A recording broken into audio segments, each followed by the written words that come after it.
So welcome back, guys, to a brand new DC Studios News Roundup video. And today, as usual, as I say in every News Roundup video, we've got quite a bit to go through, but I really do mean that, and probably more that's going to spill out into future videos because I can't cover it all here. We've got to dive into not only the DCU with some interesting stuff there, but then in the back half of this video, we're going to get into some Batverse stuff, some very intriguing little clues and teasers that are coming out from the Penguin finale, some stuff from Matt Reeves that hints even more going into the Batman Part 2, and I know a lot of people have conned on even more to the Court of Owls, which, you know what, I'm just gonna shut up. We need to get into this, but before we do, actually, we just really appreciate a like on this video. It just takes 2 seconds of your time, and obviously consider subscribing if you haven't done so already to never miss out on a future update video just like this. So first up, we've actually out of nowhere got our first teaser footage for Peacemaker Season 2. It was a part of like a Max trailer. Sometimes they do a bit of a scissor reel. No matter how far away we are from each other, no one will ever break us apart. Now, obviously, with this footage, there's not too much I can say because the scenes that we get teased with are just very, very ambiguous. I mean, we have Peacemaker just barging into this room here, or coming out of a place, actually. I mean, he looks pretty pissed off, so maybe something didn't go the way he wanted it to.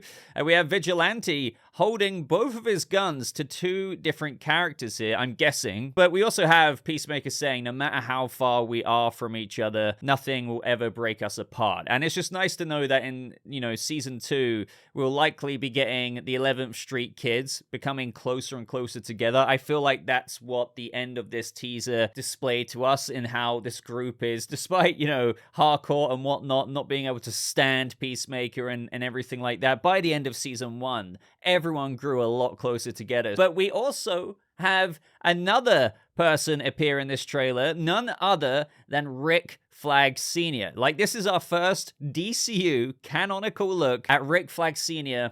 after, and because we know Peacemaker Season 2 is taking place after Creature Commandos. So Rick Flag Sr. walking through that office there, if you will, has already been through the events of Creature Commandos. I mean, I do agree with a lot of people. He doesn't look old enough to be Joel Kinnaman's dad. He hasn't exactly got the gray hair that we see in Creature Commandos, although we did get some information about that at New York Comic Con, and where I believe he was shooting another show, so they could only do so much. Even though I feel like they could have used some, like, you know, gray hairspray kind of product, you know, that hairstylists use to temporarily dye hair. And technically, it's kind of nuts to know that, you know, the events of Superman have already taken place by this point. And then lastly, we have, like, John Cena, you know, with this blade. It looks like he's kind of cutting some guy's throat. And I remember him filming wearing that shirt. And they were in some kind of town. I believe that maybe this shot of Harcourt here getting out this baton or whatever it is could be in that town as well. So maybe they go there for one reason or another. Obviously, there's just a lot that we don't really know about Peacemaker Season 2. I think even James Gunn teased that Season 2 is a very different season, adding that it's very magical this time round, which, you know, could make sense with that ambiguous character tease that we got a while back, with a lot of people wondering, is this Apache Chief or, like, whoever else, some kind of shaman-looking figure? I don't know, but we know that the DCU is going all in on its fantastical stuff. We know that Cersei, a magical user, is in Creature Commandos, so yeah, like, maybe he does literally mean magic, like magical. But also, in the realms of this, we got a confirmation that Season 2 of Peacemaker will be releasing just a month after Superman. And this is according to IGN, saying that the series returns in August on Max. But we also in DCU news here, have James Gunn confirming this rumor that was going around. He says, yes, that is absolutely true. Creature Commandos will debut with 2 delightfully monstrous episodes on December 5th. So, you know, if you guys have been staying tuned to my recent videos, you should know that I'm getting married on December 6th. So I'm going to be a very, very busy boy editing those first 2 episode breakdowns the day before. I can't wait. I mean, I know I keep saying this, but the fact we're getting like a double drop, which isn't, you know, uncommon these days with shows, is just nice to know that we're going to be getting that much exposition to the world building of the DCU, that much into the plot of Creature Commandos. Who knows what other kind of cool teasers are going to be be in there. I'm probably going to be doing, just because of how busy I'm going to be, both episodes in one review / recap and breakdown video. So it's just going to be like one beastly long Boba Yap review as per usual, which, by the way, is around the time of CCXP, of which Warner Brothers has now been confirmed to attend. And you guys know my whole deal with that, because literally getting married December 6th, I think CCXP starts December 5th, 6th, 7th, and 8th. So, you know, we're all expecting the Superman trailer there. And speaking of which, a little bit of an update on that. James Gunn said to this user who asked, when is the Superman trailer coming out, James? Because I'm seeing Captain America, Brave New World trailer, the Thunderbolts trailer, the Peacemaker Season 2 first look that we just went over, and now Mission Impossible Final Reckoning trailer. And I'm like, where's the Superman trailer at? And Gunn said, it's on my hard drive. But seriously, all three of those projects come out months before us, and he does have a point there. I know people want a trailer, and sometimes trailers do release a long time before movies.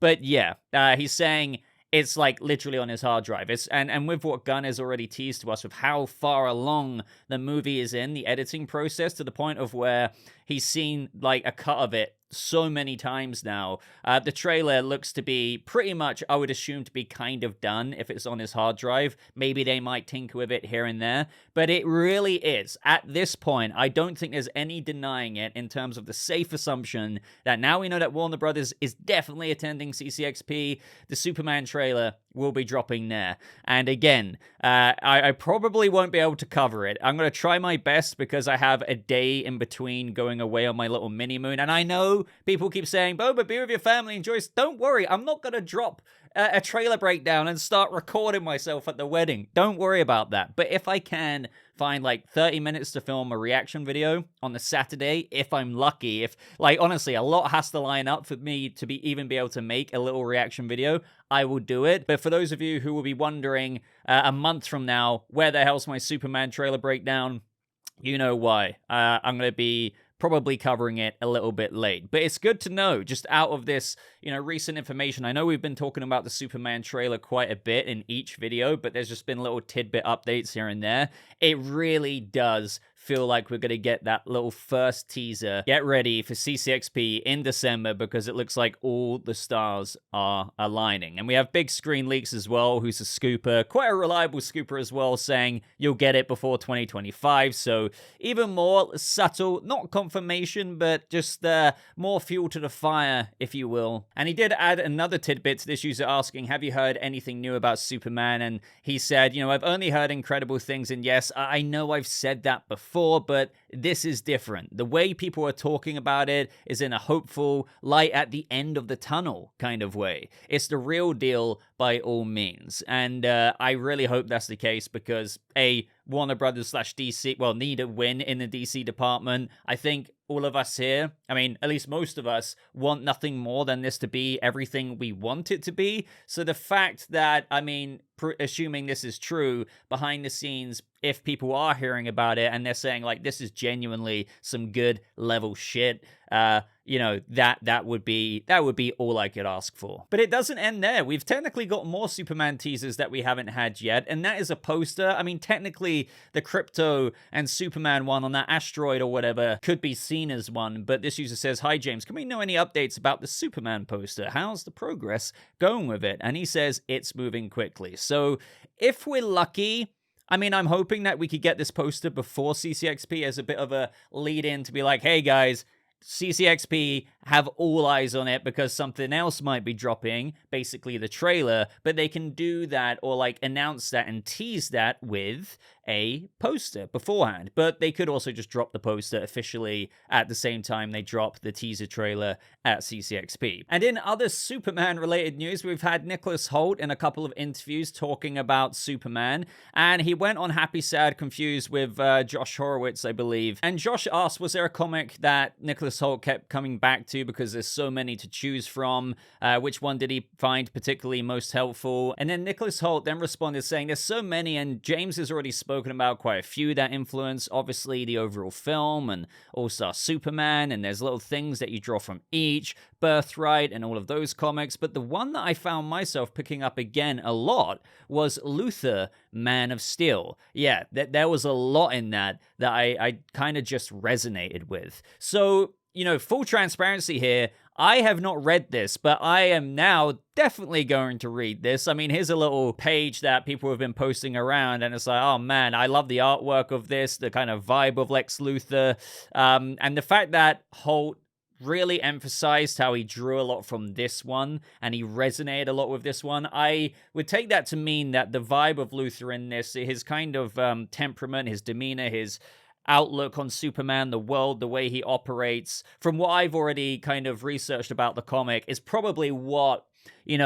he really gelled with or resonated with, as he said himself. So I am probably going to do a breakdown on this. I might do it in an extended discussion series DC video. If you guys subscribe to the channel, you probably know I run a whole DCU discussion series as well as the Batman. So yeah, very intrigued to just kind of get into the thick of that, make my own guesses as to what could be pulled from that. And if you've read that, let me know what you think of that comic and what you can tell me about what Nicholas Hoult could have probably have drawn out of that into Gunn's Superman movie. Now, before we get into the Batverse side of things, we have to talk about DCU Batman very, very briefly here. Now, some of you may know that Brandon Sklenar, who is probably arguably one of the most top fan casted for Batman for all kinds of reasons. And, the reason why I dig this fan casting is because, as you guys know, with me, normally fan castings, I feel like Jenna Ortega as Raven, or Wolfgang Novogratz as Superman, or like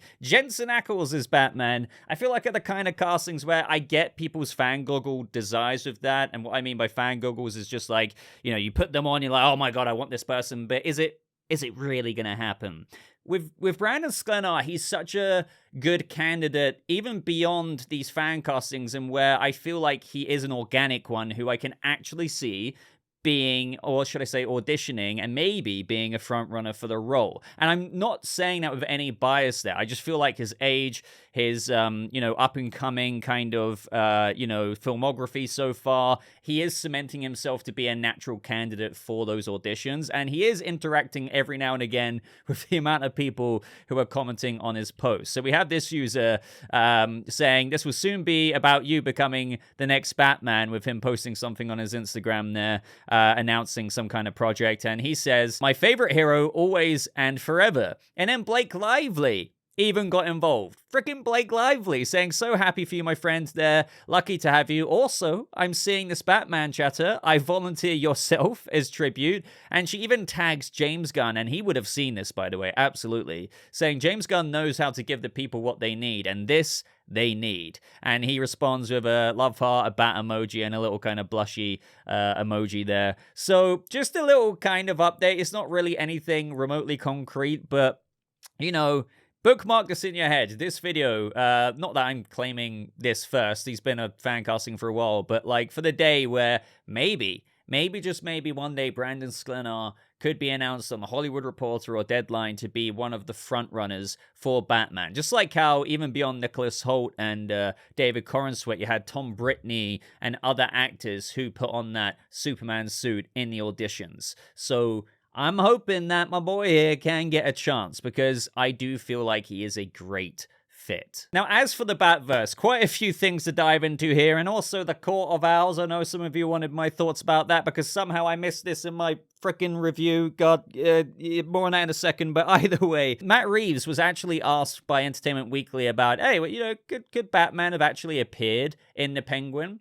And Matt Reeves says, over the course of writing this season, we discussed many times whether or not there might be some cross-through that would feel earned. We tried a few different ideas conceptually, nothing that was ever written, ultimately, but nothing seemed to quite gel in a way that felt earned. By the way, just to interject here, I do agree with Matt Reeves. Like, if you were going to actually put Pattinson in as either Batman or Bruce Wayne, I'm glad that he has such a high standard to make it feel like, to put that in there, it has to be earned, it has to be relevant, not just for the sake of it, But he says that one idea they toyed with was having Bruce Wayne appear before Vic, Oz's right-hand guy. But even that ended up throwing things off too much, the filmmaker adds.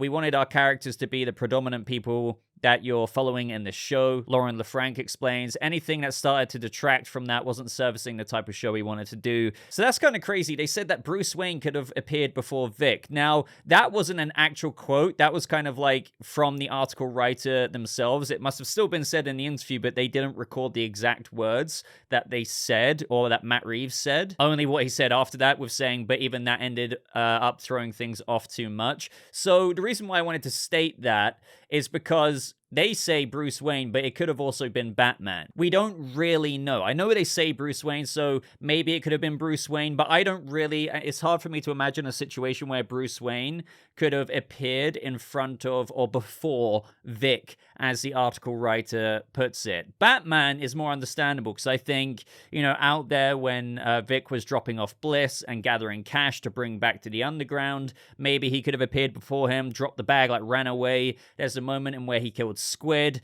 and I've always felt like when that chopper was flying over and you had Vic look up at the sky, that was an ample opportunity to put the bat signal in the sky, because he ran away after that moment. The scene started to light up a little bit. You heard the chopper in the background and he started running, being like, okay, I need to get out of here, right? A bat signal would have really re-emphasized the element of fear in the city amongst the criminal element, which does include Vic at that point, like the first movie did, which is why I do stand by a lot of people. Even though I love the Penguin, they could have... I'm not asking for Batman. They could have added in the bat signal in very organic moments. So that could have been a moment where they could have added Batman in, but I don't think Vic would have been able to run away from Batman after killing Squid. So yeah, very intrigued as to how... I know they never wrote it ultimately, as they said, but how Bruce Wayne, like Pattinson in Bruce Wayne attire or Batman attire, would have appeared before Vic. That would have been pretty cool, but it didn't feel earned, so they never even got to the writing stage of that. They tossed it away at the conceptual stage. Now, as for the Penguin Season 2, believe it or not, they are having very early talks about it, and I say believe it or not because, a year ago I would have been like, I don't know, it is a limited series, but given how well it did, and now that I think there is organic story to tell with Oz being in the new Kingpin position that he's in, and I've said during my finale review that you don't really do an Ascension to Power storyline in a limited series for Oz just to be defeated and put away in Arkham or Blackgate in the second movie. Not at all. So I think he's going to be Kingpin for a minute, like throughout the Batman Part 2 easily. So you can still explore a Season 2 even after the second movie comes out. And Matt Reeves says here, we are in a very preliminary way, me, Lauren, Dylan Clark, and Colin are starting to talk about what would be the way, the director confirms. For me, what is really important, and as he says here again, is that we earn it. The idea of revisiting means that we have to keep that same bar. I know that none of us want to go back and just do more. We want to go back and do something great. So that's what we're talking about now. We do believe that there's going to be something in there, but it's just beginning. It's exciting though. It's very gratifying. I think it's going to happen. They will find a story. I completely agree with everyone saying what Matt Reeves is saying here. They need to keep the same bar of quality, not do a second one just for the sake of it. But a good thing about this is that even though he's had this ascension to power and there's such organic story there, Oz's journey has only just begun. Think about it. In Matt Reeves' universe, every Rogues Gallery character is at their early stages. Now Oz has just come into his moniker stage as the Kingpin of Gotham, right? Just like how Barry Keoghan's Joker, as I always use as an example, hasn't even got the title of the Joker, as Matt Reeves said. He's just the unseen Arkham prisoner at this point. He did some crimes, he was a serial killer, and he got put away during Batman Year One. He's still got to become Mr. J. But with Oz, we've got him to this point, so now you can really see a crime drama of him running this empire and having issues with doing that, or like getting further embedded into the legal political system that they very much so teased in the final couple of episodes, especially that finale, maybe leading to a bit of a Councilman Cobb storyline. And, I know a lot of people were bringing up, Colin Farrell doesn't want to do it again. That was taken out of context, and I think Colin Farrell even addressed that, and he says that if there's a great idea for season 2 and the writing was really muscular and as strong or stronger on the page than it was in the first season, of course I would do it. And for me, paraphrasing here, all we meant was like, yeah, the makeup was torture and he would bitch about it to anyone he could on set, but he also said, like, He's not against doing a season 2 at all. He just wants like a good year off or something like that, go out on hikes with his kids and just have some time to breathe. That's all he means. Like, he just needs to chill, get out of that headspace,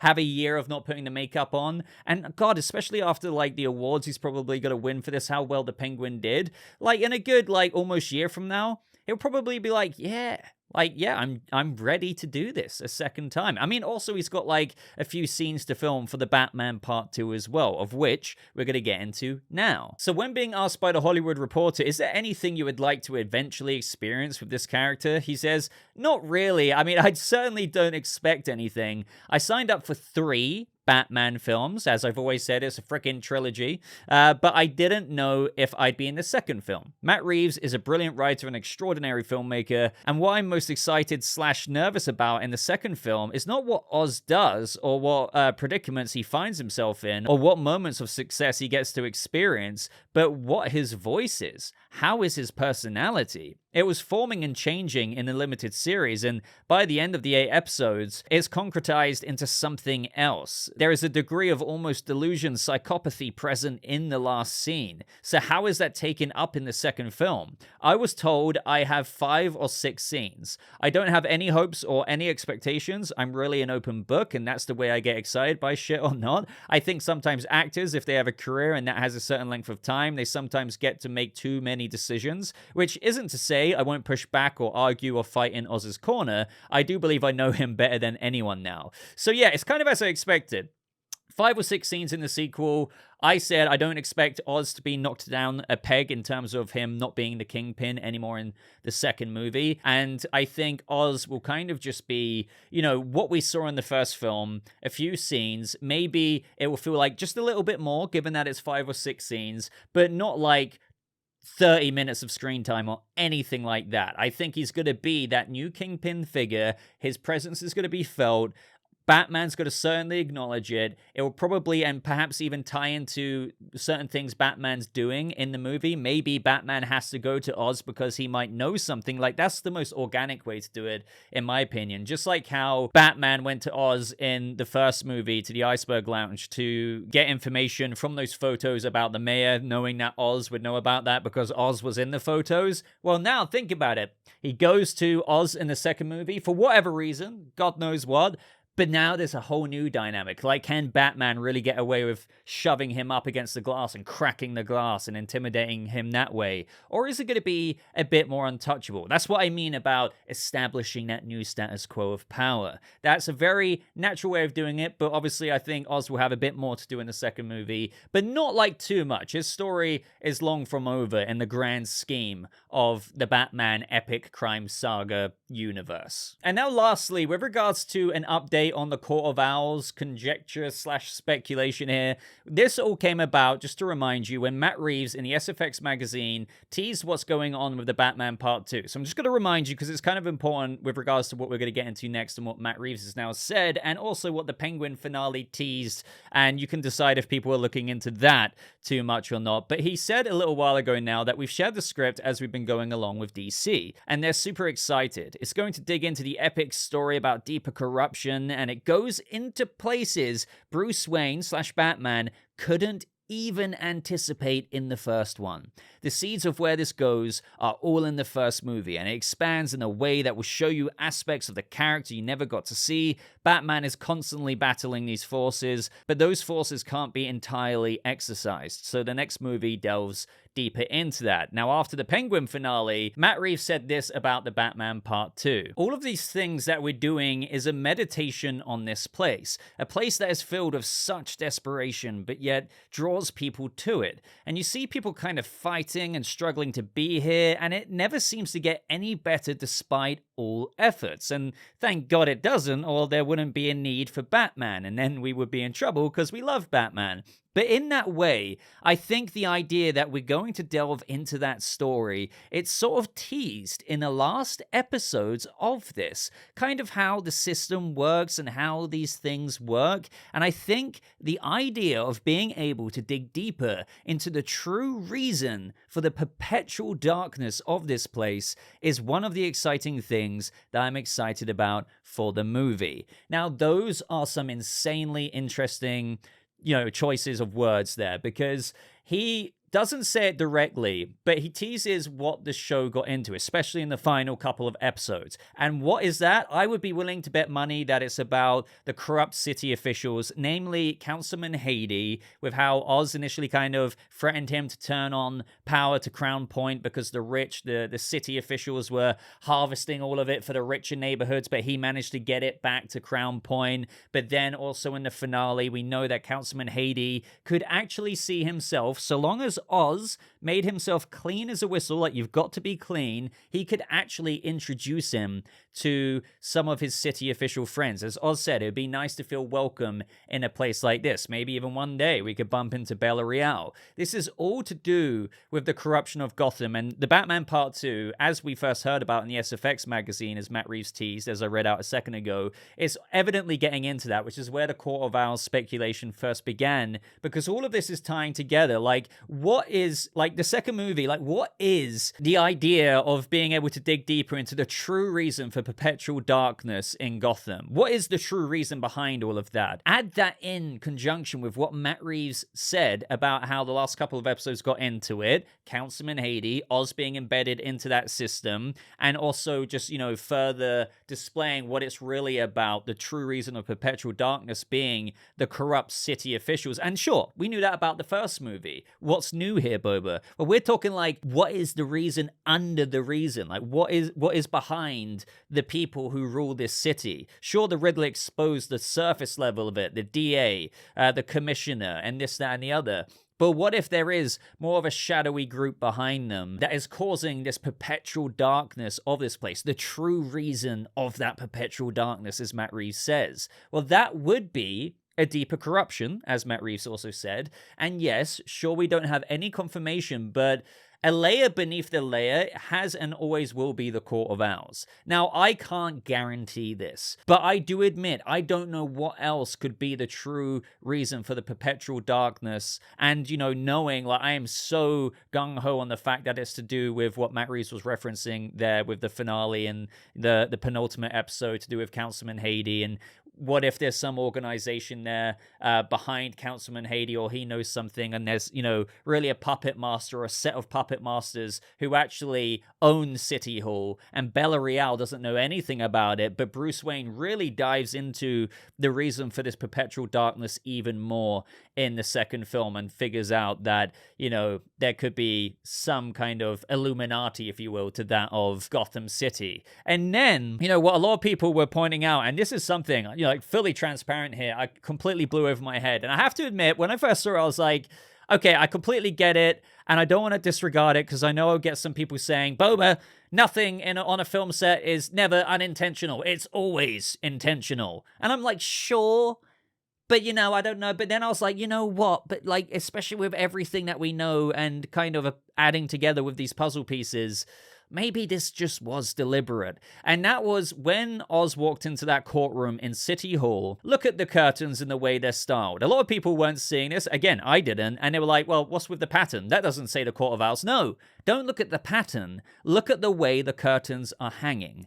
They are in the shape of an owl. But it is funny. Like, literally, it is Oz in a court of owl-shaped curtains, right? I know for some people watching this right now, because trust me, I had the same thoughts, will be thinking, like, I don't know, man, really?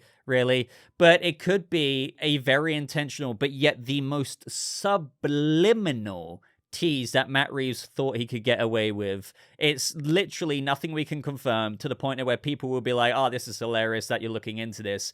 But it could seriously be like, let's just hypothetically assume we have a crystal ball and the Court of Owls are in the Batman Part 2, or Batman gets to the bottom of it. We could still go back to this moment and be like, this was the first, like, meta Easter egg. Like, even if it is just curtains and, like, this wasn't even deliberately done in the canon of the universe. It's not like the Court of Owls were like, yeah, let's deliberately hang the curtains like this. It might not even be that deep, but on a meta level, it could have been an Easter egg and a nod and a foreshadowing of the villain or villainous group / Rogues Gallery villainous group to come.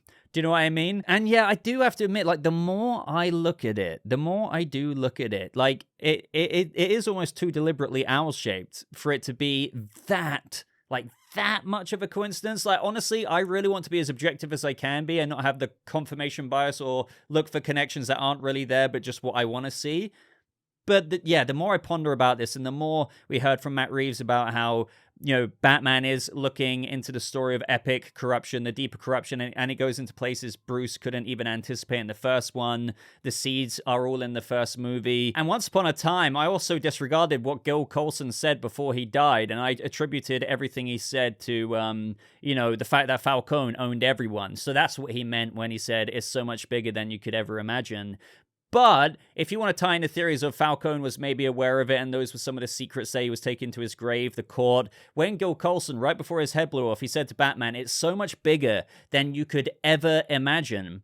And if that relates to the Court of Owls, and we know what Matt Reeves just said, as I read out in that interview, that it links with what the last 2 episodes explored, blatantly linking to Councilman Haiti, the deeper corruption of Gotham, despite Bella Real ending the Batman movie with restoring faith in the institutions. We know that, God, that is anything but. Despite what the Riddler did, killing all these city officials who were corrupt. No. You've only just skimmed the surface. You've got a lot more polishing to do. The fact that we know we're getting into that even deeper for the true reason of the perpetual darkness of Gotham City, and linking that to what Gil Coulson said is so much bigger than you could possibly imagine. The DA could have been in on that. I know I'm going round in circles at this point, but add in the possible, and I want to emphasize, meta Easter egg of these curtain shapes, because I don't think that's an in-universe thing, because again, the more I think about that, the more silly it is. Let's get our courtroom curtains to look like owls for our organization. Do you know what I mean? But meta Easter egg, I'd buy that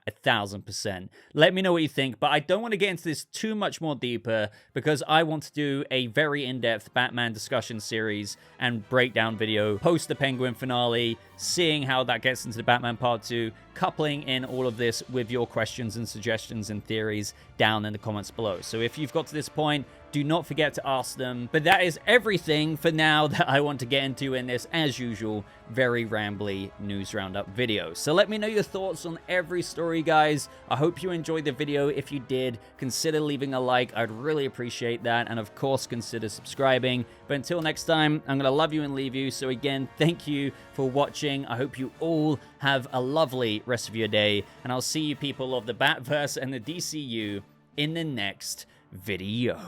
Goodbye.